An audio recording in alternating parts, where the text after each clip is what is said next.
Bismillahirrahmanirrahim. Assalamualaikum warahmatullahi wabarakatuh. Waalaikumsalam warahmatullahi wabarakatuh. Caknya 1, 2 itu kedengeran. Yang depan kati. Caknya baru kena hujan semalam makanya. Lah lesu itu. Kita ulangi Pak ya, biar semangat. Assalamualaikum warahmatullahi wabarakatuh.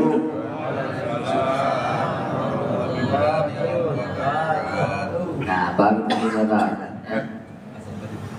Alhamdulillahilladzi asra bi'abdihi lailan minal masjidil haram ilal masjidil aqsa alladzi barakna hawlahu linuriyahu min ayatina innahu huwas sami'ul basir.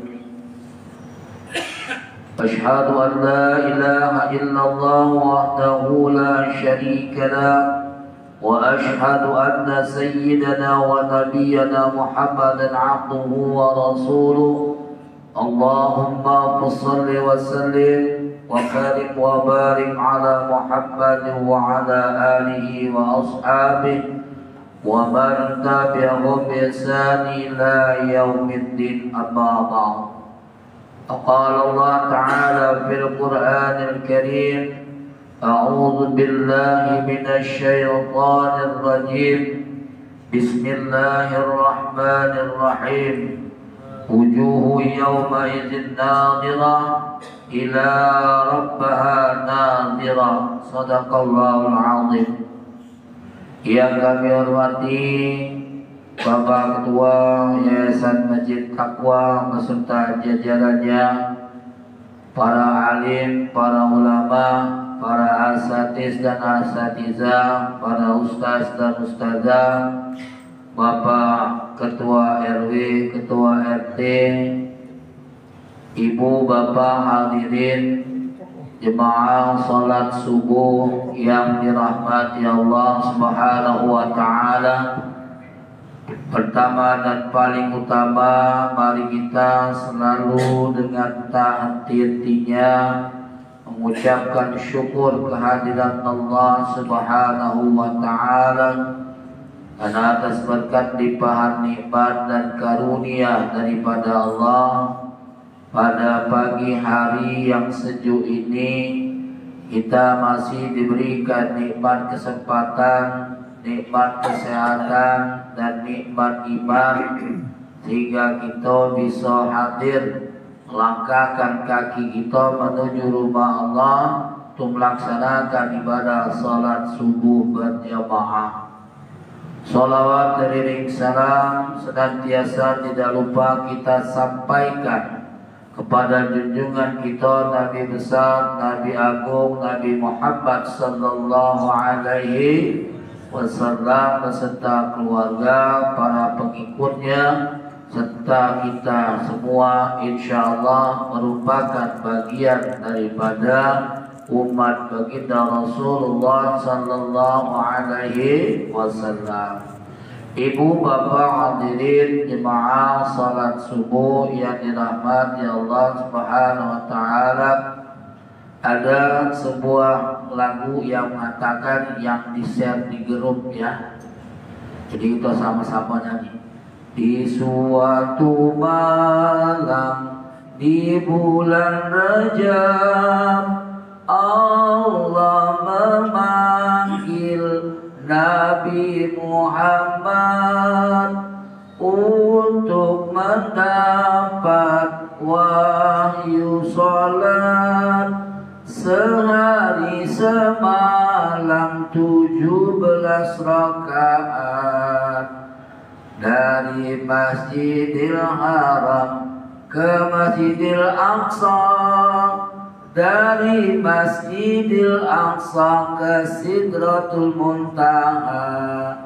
Subuh 2 rakaat, zuhur asar 4, Maghrib 3, Isya 4, jangan dilupakan. Enak Pak kalau ngajari budak-budak, ya. Mudah-mudahan kita semua ingat. Jadi dengan lagu ini Bapak Ibu sekalian, kita bisa menjadikan suatu gambaran bagi kita. Oh, ini yang namanya Isra Mi'raj itu, ya. Bapak Ibu hadirin jemaah salat subuh yang dirahmati Allah Subhanahu wa taala. Manusia itu terdiri hidupnya dalam 3 dimensi Bapak Ibu sekalian. Dimensi masa lalu, dimensi masa sekarang, dan dimensi masa yang akan datang. Orang mengatakan bahwa masa lalu adalah masa penuh kenangan. Ya, benar Pak, betul. Ya. Apalagi dulu kalau kita ingat masa pacaran, Pak, itu ya, paling lemah niat gitu, ya, paling indah, apalagi kayak luar ya. Nah, itu. Masa sekarang adalah masa yang kita lakukan, yang kita saat ini sedang kita kerjakan. Masa yang akan datang adalah masa yang akan kita lewati dan akan kita tempuh Bapak Ibu sekalian, di mana masa yang akan datang itu penuh dengan cita-cita dan harapan kita nantinya Bapak Ibu sekalian. Harapan kita setelah masa yang akan datang, kita menghadap Allah, dimasukkan ke dalam surganya Allah Subhanahu wa taala. Ya. Amin. Allahumma amin. Maka oleh karena itu manusia yang pintar, manusia yang selalu mengingat masa lalunya dan masa yang sekarang dan mempersiapkan masa yang akan datang untuk menghadap Allah Subhanahu wa taala. Ibu bapak hadirin jemaah salat subuh yang dirahmati Allah Subhanahu wa taala, kata-kata ataupun momen daripada Isra wal Mi'raj Nabi Muhammad sallallahu alaihi wasallam, betapa banyak momen-momen yang terjadi Bapak Ibu sekalian pada diri Rasulullah sallallahu alaihi wasallam. Tidak ada yang sehebat daripada peristiwa Isra wal Mi'raj Nabi Muhammad sallallahu alaihi wasallam. Di dalam ayat ini Bapak Ibu sekalian, betapa banyak peristiwa yang terjadi yang terdapat di dalam Al-Quran, diceritakan di dalam Al-Quran, tetapi tidak diawali dengan kata-kata kalimat subhanalladzi. Tidak ada kata diikuti dengan kalimat tasbih Bapak Ibu sekalian, ya. Jadi kalau yang namanya Isra wal Mi'raj itu diceritakan oleh Allah, digambarkan oleh Allah Subhanahu wa taala di dalam surah Al-Isra ayat pertama, Allah katakan di dalamnya itu Bapak Ibu sekalian ada yang namanya kalimat tasbih, ya. Ada kalimat tasbih Bapak Ibu sekalian. Maka di situ selanjutnya ada kalimat Allah lam lafzul jalalah. Maka yang aslinya Bapak Ibu sekalian, kalimat itu adalah subhanallahul ladzi asra bi 'abdihi lailan minal masjidil haram. Ya, jadi di situ kata-kata, maka di situ kata Bapak Ibu sekalian, Isra wal Mi'raj Nabi Muhammad itu diawali dengan kalimat-kalimat tasbih Bapak Ibu sekalian, ya. Oleh karena itu Bapak Ibu sekalian, peristiwa Isra wal Mi'raj ini adalah merupakan peristiwa ataupun mukjizat yang terbesar setelah Rasulullah mendapatkan Al-Quran dari Allah Subhanahu wa taala. Kenapa Bapak Ibu sekalian? Kalau Rasul mendapatkan perintah untuk melaksanakan zakat, melaksanakan ibadah daripada haji, itu adalah merupakan daripada disampaikan oleh malaikat Jibril.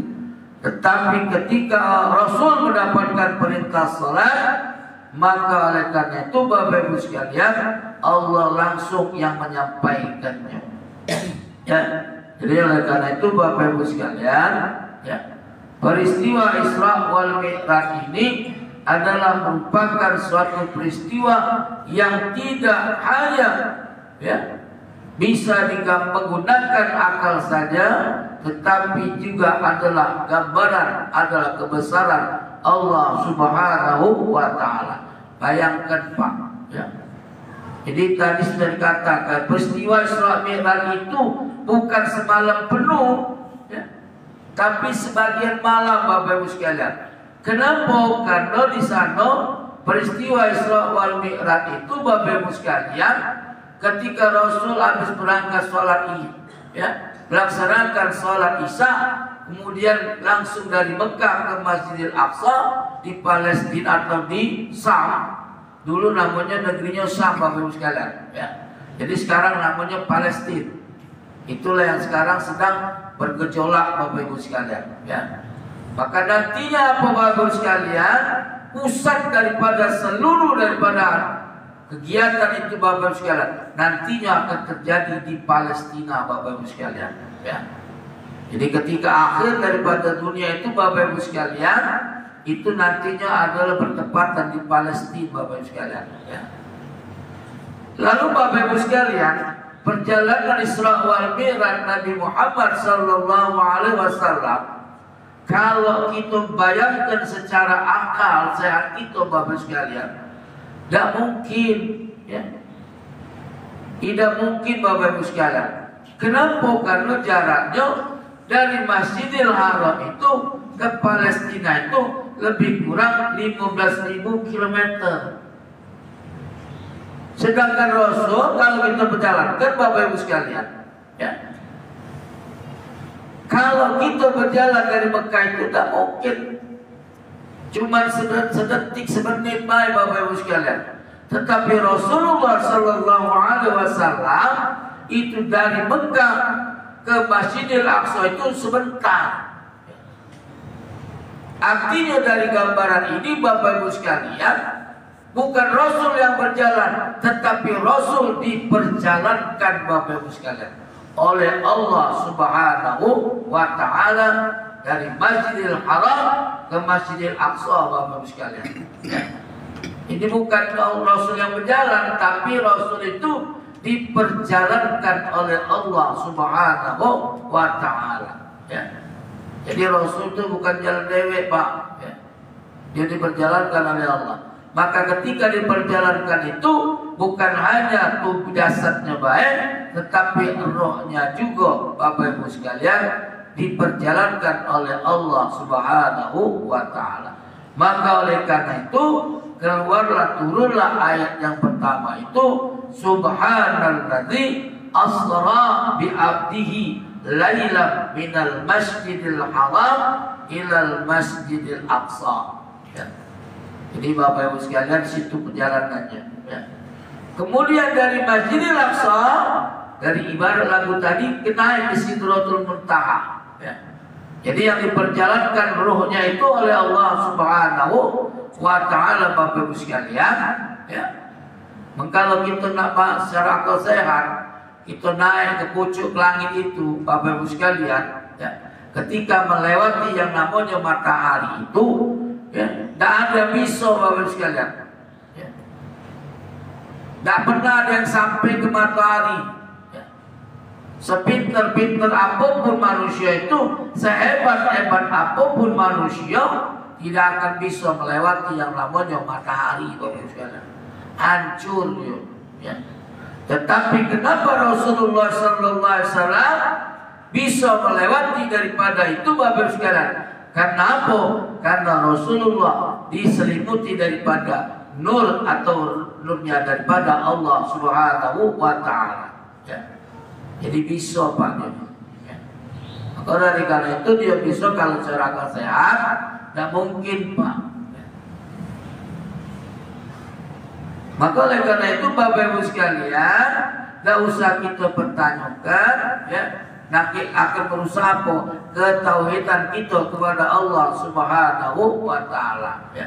Artinya ngomong kaki kita, artinya Rasulullah itu nyinggung Allah, bertemu dengan Allah, tidak, ya. Itu Bapak Ibu sekalian, jangan kita ngomongkan, ya. Lagi ditanya, jadi karena itu Rasulullah itu ngomong sama Allah, berhadapan langsung sama Allah.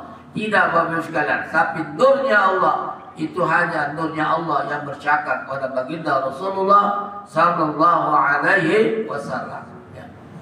Lalu Bapak Ibu sekalian, mengapa terjadinya Isra wal Mi'raj Nabi Muhammad sallallahu alaihi wasallam? Karena pada saat itu Bapak Ibu sekalian, itulah yang dinamakan tahun kesedihan. Mengapa dikatakan kesedihan? Karena Bapak Ibu sekalian, Rasulullah sallallahu alaihi wasallam itu 2 kali ditimpa musibah, diberikan ujian oleh Allah Subhanahu wa taala yang namanya Sayyidah Khadijah. Pada saat itu Bapak Ibu sekalian dipanggil oleh Allah Subhanahu wa taala.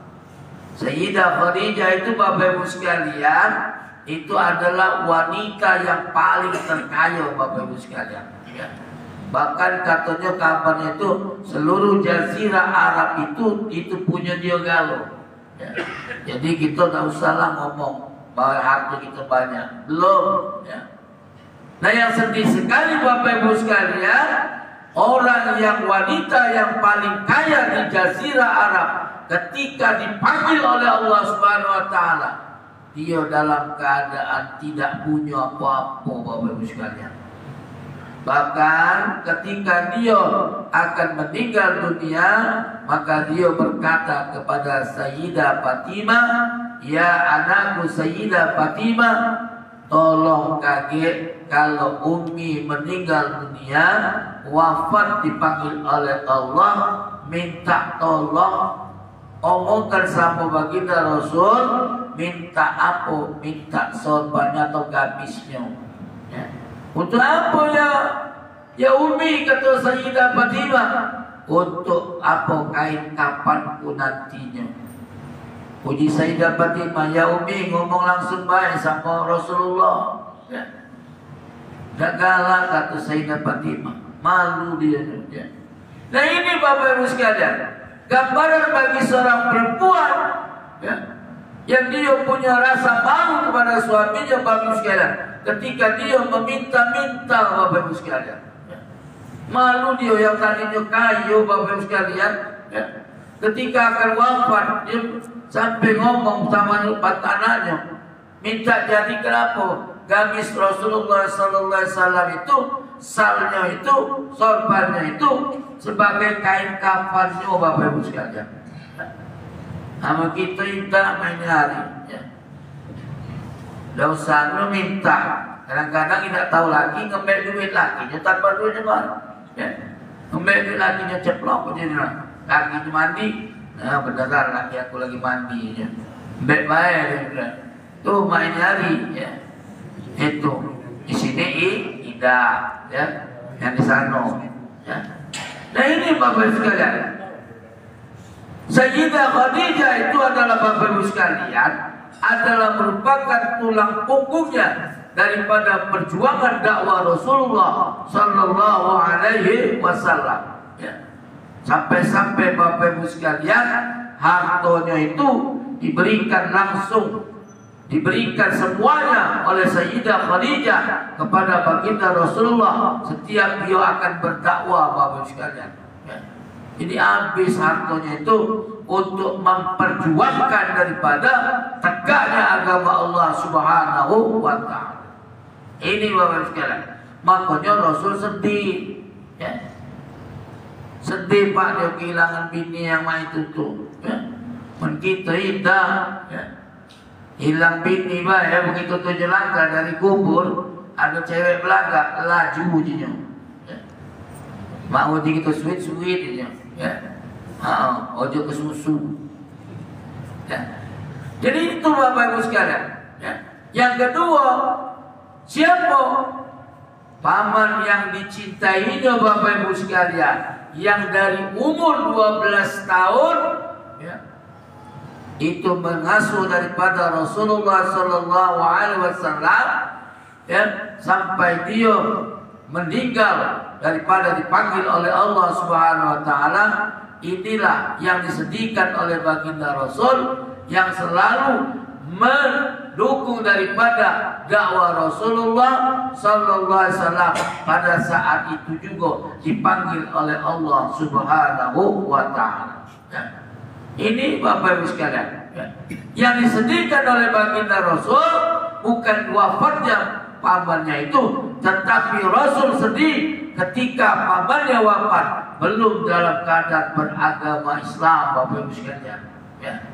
Jadi itu Bapak Ibu sekalian, yang disesalkan, yang ditangisi oleh baginda Rasul, pamannya itu belum masuk Islam. Ya. Jadi oleh karena itu itulah sedih. Maka dikatakan pada saat itu adalah tahun kesedihan Bapak Ibu sekalian, ya. Bulan kesedihan Bapak Ibu sekalian, ya.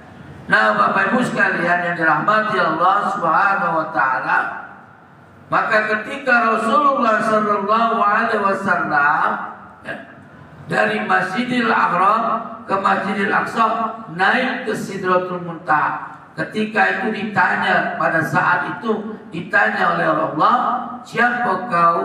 Ya.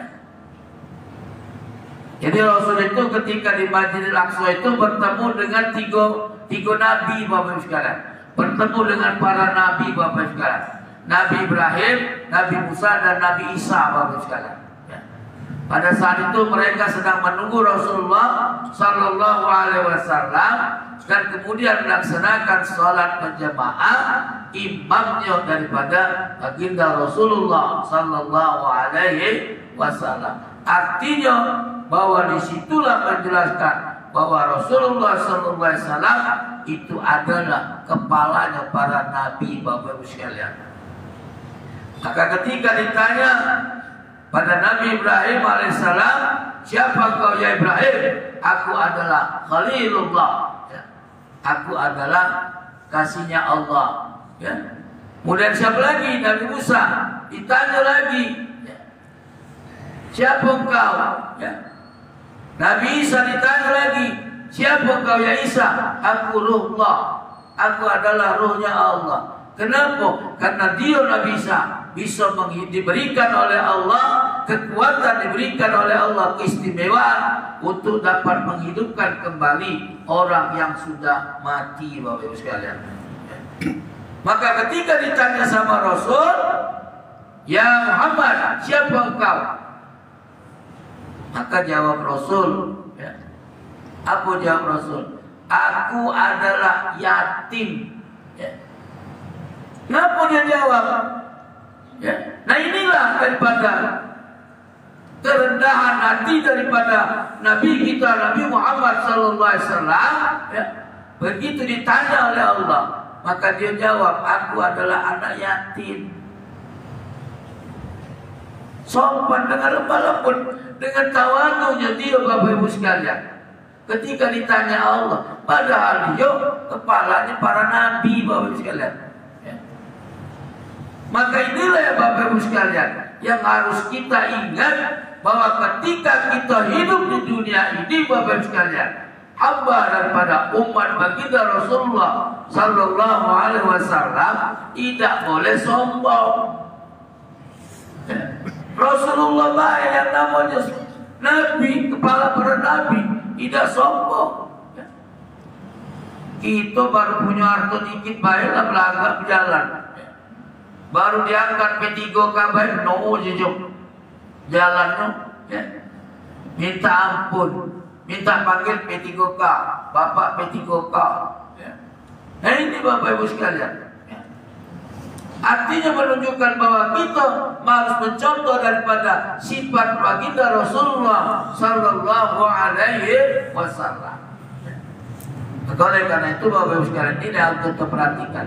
Lalu Bapak Ibu sekalian, ketika dari Masjidil Aqsa naik ke Sidratul Muntaha, lalu malaikat Jibril ngomong sama Rasulullah, ya Nabiullah Muhammad kekasih Allah, aku cukup sampai sini baik. Kenapa kata Nabi? Naik baik belum?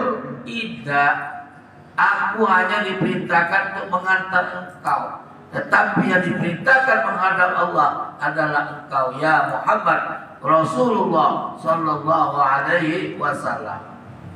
Nah ini Bapak Ibu sekalian, karena kekuasaan dan kerendahan hati daripada baginda Rasulullah sallallahu alaihi wasallam, maka Rasul mengucapkan kalimat yang kita galak baca di dalam salat, itulah yang namanya at-tahiyatul mubarakatus shalawatut thayyibatul lillah. Maka dijawab oleh Allah Subhanahu wa taala, assalamu alayka ayyuhan, assalamu alayna, assalamu alayka ayyuhan nabiyyu wa rahmatullah wa barakatuh. Ini Pak ya. Karena kerendahan hatinya itu Bapak Ibu sekalian, maka Rasul dulu yang mengucapkan Bapak Ibu sekalian, baru dijawab oleh Allah Subhanahu wa taala. Yang namanya Muhammad itu Bapak Ibu sekalian, Rasulullah itu selalu ingat dengan umatnya Pak ya. Maka ketika dia sudah mendapatkan daripada Allah mengucapkan daripada assalamu alayka ayyuhan nabiyyu wa rahmatullah wa barakatuh, maka Rasul langsung ingat dengan umatnya, assalamu alayna wa ala ibadillahi salihin, semoga keselamatan tercurah kepada kamu semua umatku, kata Rasulullah. Itu Rasulullah Pak. Sudahkah kita ingat dengan Rasulullah? Sudahkah kita mengajarkan kepada anak-anak kita untuk ingat kepada baginda Rasulullah sallallahu alaihi wasallam? Belum Pak. Rasul itu tidak pernah dia ingat dengan anaknya, tapi apa? Ingat dengan umatnya ketika dia dipanggil oleh Allah Subhanahu wa taala. Maka Rasul mengatakan, ummati, ummati, ummati, kata Rasulullah. Jadi carinya siapa? Umatnya Pak. Itu kadang-kadang nak minta syafaatnya, tapi kita malas mengucapkan kalimat atas apa? Salawat kepada baginda Rasulullah sallallahu alaihi wasallam. Ini Rasulullah Pak. Malu kita Pak. Maka dari karena itu Bapak Ibu sekalian, perbanyaklah salawat kepada baginda Rasulullah sallallahu alaihi wasallam. Kenapa? Karena sudah disampaikan terdahulu, ada seseorang yang dia berbuat maksiat, dia ibadah pada Allah. Ketika di yaumil mizan, di dalam timbangan Allah Subhanahu wa taala, apa? Timbangannya sama Pak. Ketika timbangannya sama, bingung malaikat, nama mana kita wong ini?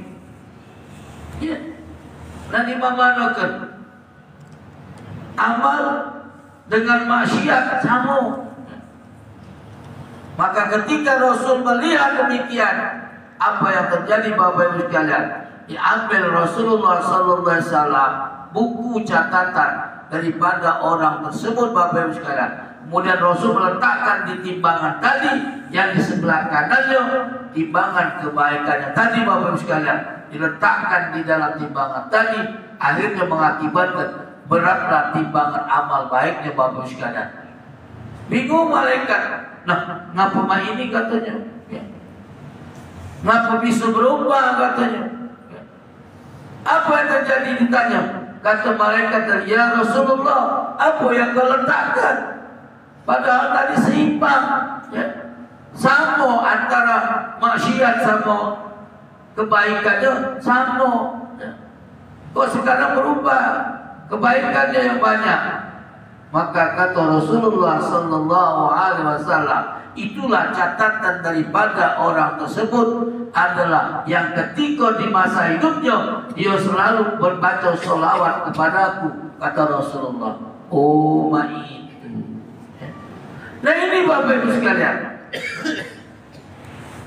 artinya bahwa memang benar daripada sholawat itu nantinya akan memberikan syafaat kepada kita Bapak Ibu sekalian, mendapatkan pertolongan daripada Rasulullah sallallahu alaihi wasallam. Itu digambarkan Bapak Ibu sekalian. Lalu Bapak Ibu sekalian, ketika Rasulullah sebelum menghadap Allah Subhanahu wa taala, maka apa tujuan daripada Isra Mi'raj itu Bapak Ibu sekalian? Di dalam ayat itu, di akhir ayat itu Bapak Ibu sekalian, innahu was-sami'ul basir Apa tujuannya? Tujuannya adalah untuk memperlihatkan daripada sekecil tanda-tanda kebesaran Allah Subhanahu wa Ta'ala. Jadi Rasul itu Allah itu akan memperlihatkan, lihatkan kebesaran Allah Subhanahu wa Ta'ala yang kecil, Bapak Ibu sekalian. Ya. Jadi ketika Rasulullah melewati daripada alam daripada itu, Bapak Ibu sekalian, Rasulullah sebelum daripada menghadap Allah diperlihatkan daripada kebesaran Allah Subhanahu wa Ta'ala. Untuk apa? Untuk disampaikan kepada umatnya nantinya setelah dia kembali daripada Isra wal Mi'raj. Ini kebesaran Allah. Maka ketika di dalam perjalanan itu, Bapak Ibu sekalian, Rasulullah diajak oleh malaikat Jibril untuk jalan-jalan ke surga. Di sana ada wong yang nanam padi, Bapak Ibu sekalian. Di dalam galang itu ditamsilkan, dicontohkan, ada orang yang paginya nanam padi, sorenya dia manen, Bapak Ibu sekalian. Ya. Begitu nak nunggu 3 bulan dulu baru tua baru panen. Ya. Ini Bapak Ibu sekalian. Ditanya oleh Rasulullah, "Ya Jibril, tamsil apakah itu?" kata Rasulullah. Ya. Kata Jibril, "Ya Rasulullah, itulah tamsil contoh daripada umatmu yang selalu berbuat kebajikan, Bapak Ibu sekalian. Pagi dia nanam, sore dia panen, Bapak Ibu sekalian. Ya.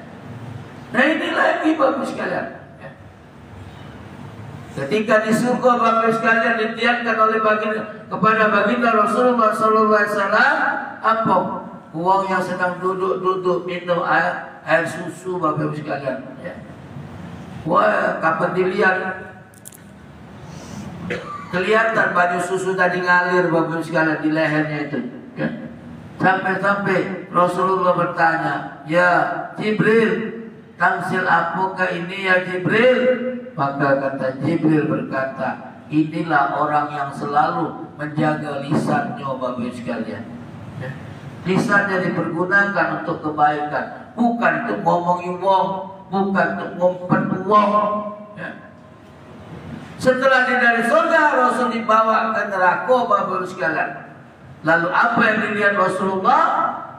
Ada seorang laki-laki yang menghentakkan kepalanya sampai pecah, Bapak Ibu sekalian, hancur berantakan, otaknya keluar galau. Maka ditanya oleh Rasulullah, "Ya Jibril, tamsil apa itu?" kata Rasulullah.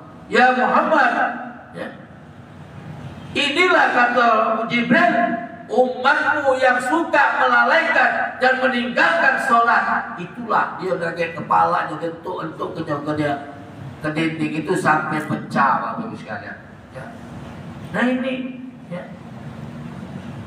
Maka ini Bapak Ibu sekalian diperlihatkan tanda-tanda kebesaran Allah. Padahal belum ada, ya. Belum ada di sana itu. Ya. Penghuninya itu belum ada, kaget. Ya.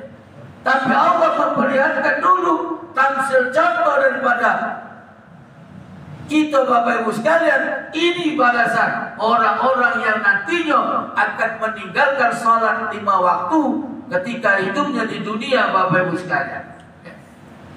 Maka yang berikutnya dilihat lagi, kata Rasulullah SAW. Rasul melihat perempuan yang kakinya ke atas, kepalanya ke bawah, kemudian rambutnya terjurai, Bapak Ibu sekalian, sampai kepala dimasukkan dalam api neraka, dipanggang, Bapak Ibu sekalian, sampai kepalanya meleleh, otaknya keluar, Bapak Ibu sekalian. Apa yang Jibril? Apa jawab Rasulullah SAW? Kata Jibril, "Ya Muhammad, ini adalah contoh daripada umatmu perempuan yang dia tidak galak memakai jilbab atau menutup hijabnya, Bapak sekalian. Ya. Itu Pak ngeri, itu Pak. Ya. Kaki pucuk, pala ke bawah. Ya. Maka itu Bapak Ibu sekalian, tanggung jawab kita sebagai suami, sebagai seorang laki-laki di rumah, maka kewajiban kita adalah mengingatkan daripada anak dan istri kita, Bapak Ibu sekalian, untuk selalu tetap menutup aurat, Bapak Ibu sekalian. Ya. Itu gambaran yang disampaikan oleh Allah, kebesaran yang disampaikan oleh Allah. Untuk apa? Untuk nantinya disampaikan kepada umatnya. Begini balasan daripada orang-orang yang demikian ketika di nerakanya Allah, ketika di surganya Allah Subhanahu wa ta'ala. Lalu Bapak Ibu sekalian, ketika Rasulullah SAW menghadap Allah Subhanahu wa ta'ala, maka Rasul mendapatkan suatu oleh-oleh yang tadinya sebanyak 50 rakaat diturun-turun 10 kali sehingga menjadilah 5 waktu dalam sehari semalam, Bapak Ibu sekalian. Ini yang harus kita kerjakan. Maka ketika sebelum sampai subuh, Rasulullah SAW kembali lagi ke Mekah, Bapak Ibu sekalian. Maka ketika besok harinya Rasulullah SAW berkata, aku baru pulang dari Isra wal Mi'raj. Dari mana katanya? Mulai abu-abu tadi ngomong. Dari mana kau Muhammad katanya? Kata Abu Jahal, Abu Lahab, Abu Sufyan. Aku dari mana? Dari Mekah tadi ke mana? Semalam ke Masjidil Aqsa, ke Palestina, kemudian naik ke langit menghadap Allah. Berbicara sama Allah Subhanahu wa ta'ala. Mulai Abu Jahal tadi ngomong, "Hoi, kau dah lihat tak Abu Bakar? Kawan kau nak gila ni. Kawan kau gila lah ni. Kenapa kan? Dah kena aduhnya. Kita baik lagi dari Mekah ke Sam itu lagi berapa jam ni. Dia cuma malam, pagilah balik. Memang itu tadi Bapak Ibu sekalian. Kalau kita pikir secara sehat, tidak mungkin terjadi yang namanya peristiwa Isra wal Mi'raj itu, Bapak Ibu sekalian. Tetapi kekuasaan Allah, maka itulah Bapak Ibu sekalian bisa terjadi. Kalau Allah mengatakan kun fayakun, maka jadilah Bapak Ibu sekalian. Tidak ada yang tak mungkin bagi Allah. Apa saja bisa Bapak Ibu sekalian yang tidak mungkin bagi kita, tetapi mungkin bagi Allah Subhanahu wa ta'ala, Bapak Ibu sekalian. Tidak usah. Maka oleh karena itu Bapak Ibu sekalian, ada beberapa hikmah yang dapat kita ambil daripada peristiwa Isra wal Mi'raj ini, Bapak Ibu sekalian. Terutama sekali adalah untuk penguatan keimanan kita kepada Allah Subhanahu wa ta'ala, bahwa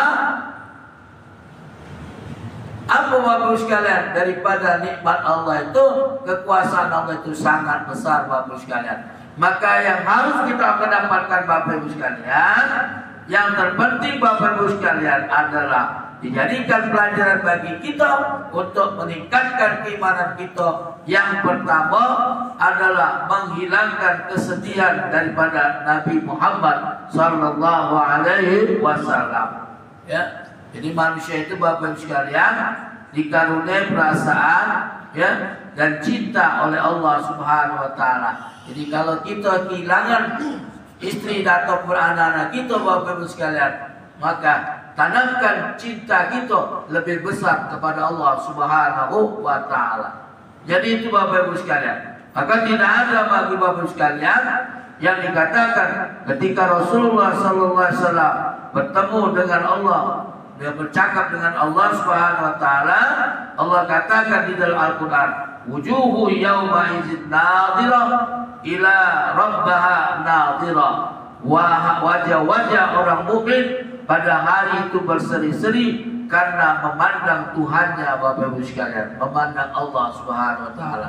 Jadi bukan memandang itu kita ngadepnya mainna, ngadep Pak kayak wanita, artinya cuma sinar baik, Bapak Ibu, nurnya Allah baik kelihatan, Bapak Ibu sekalian. Bukan ketika Nabi Muhammad itu kita ngomong apa adanya Ustaz, nampak begitu betul-betul jasad daripada Allah. Tidak, Bapak Ibu sekalian, jangan kita berpikiran ke sana. Akibatnya apa, Bapak Ibu sekalian? Nanti kita akan menjadi apa? Kafir, Bapak Ibu sekalian. Jadi ini yang nurnya itu cuma, Bapak Ibu sekalian, Maka yang kedua adalah pentingnya ibadah sholat itu Bapak Ibu sekalian. Jadi ketika Rasul mendapatkan perintah sholat, maka pada saat itulah manusia ataupun kita umatnya diperintahkan untuk melaksanakan daripada sholat Bapak Ibu sekalian. Kenapa demikian? Karena sholat itu adalah bagaimana kita lihat di dalam itu Bapak Ibu sekalian, bahwa amalan yang pertama itu yang akan nantinya diperiksa oleh Allah Subhanahu wa taala adalah sholat kita Bapak Ibu sekalian. Ya. Jadi kalau sholat kita baik Bapak Ibu sekalian, karena Rasul berkatakan idza sholat amalihi wa in fasadat amalihi. Ya, jadi kalau sholat itu Bapak Ibu sekalian, ya, kalau sholatnya baik maka baik pula seluruh amal ibadahnya Bapak Ibu sekalian. Ayo Ustaz, aku dosa sholat Ustaz, sedekah banyak-banyak. Tidak, ya. Kata yang itu, ya. Maka dikatakan oleh Rasulullah, apa? As-salatu imanuddin, faman aqamaha faqad agamaddin. Ya. Salat itu tiang agama. Ya. Jadi kalau kita merasa bahwa kita punya rumah, ya, maka kita dirikan daripada rumah kita kasih tiang. Maka tiang agama itu Bapak Ibu sekalian adalah salat Bapak Ibu sekalian. Jadi kalau kita tidak sholat, sama baik itu dengan meruntuhkan daripada agama Bapak Ibu sekalian. Nah, ini harus kita perhatikan. Makanya oleh karena itu Bapak Ibu sekalian, anak-anak kita dan cucu-cucu kita itu Bapak Ibu sekalian, ajarkan mereka sholat. Siapa yang ajarkan? Kita orang tua, bukan orang lain. Biarlah di sekolah Pak Ustaz, di sekolah itu cuma berapa jam, ya. Tidak pula di sekolah cuma diajarkan ini baik, tapi prakteknya di mana Bapak sekalian? Adalah di rumah. Kalau kita tidak pernah sholat Bapak Ibu sekalian, ya, maka jangan berharap anak kita sholat Bapak sekalian. Ya. Namun ditinggalnya emaknya, kapan anda nonton sinetron apa? Ya. Tak tahu apa yang mana itu kalau maghrib itu, ya. Mulai tercogok. Puji lakinya, oi bu, anak maghrib ini nih, ya, matikan dulu TV, ya. Maka oleh karena itu Bapak Ibu sekalian, ketika waktu maghrib itu Bapak sekalian, matikan TV atau ambil daripada handphone anak-anak kita Bapak sekalian, supaya apa? Supaya dia kita sholat Bapak Ibu sekalian, ya. Ini tak maknanya cogok lah kadang-kadang tuh, ya. Sama ini hari kata tak laku lagi TV bang. Ya, jangan lo handphone kalau sekarang. Ya. Kapan nak maghrib mulai lah ujinya. Ya. Banyak tengok TikTok ke macam. Ya. Ya Bapak Ibu sekalian. Ya. Inilah Bapak Ibu sekalian. Jadi oleh karena itu yang harus kita lakukan adalah untuk memperbanyak daripada ibadah sholat kita Bapak Ibu sekalian, agar kita nantinya menghadap Allah Subhanahu wa taala dalam keadaan baik dan dalam keadaan husnul khatimah. Karena Bapak Ibu sekalian, salatlah yang pertama kali diperiksa oleh Allah Subhanahu wa taala Bapak Ibu sekalian, ya. Mungkin masih akan banyak disampaikan karena mengingat waktu Bapak Ibu sekalian, ya. Maka pada pagi hari ini yang bisa kami sampaikan, kurang lebih kami mohon maaf, pada Allah kami mohon ampun. Burung belibis terbang berjajar, ya. Terbang berjajar di atas pohon.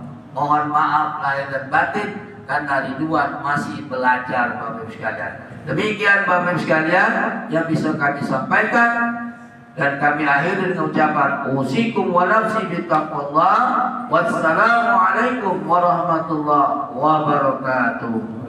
Kami kembalikan kepada MC. Langsung doa.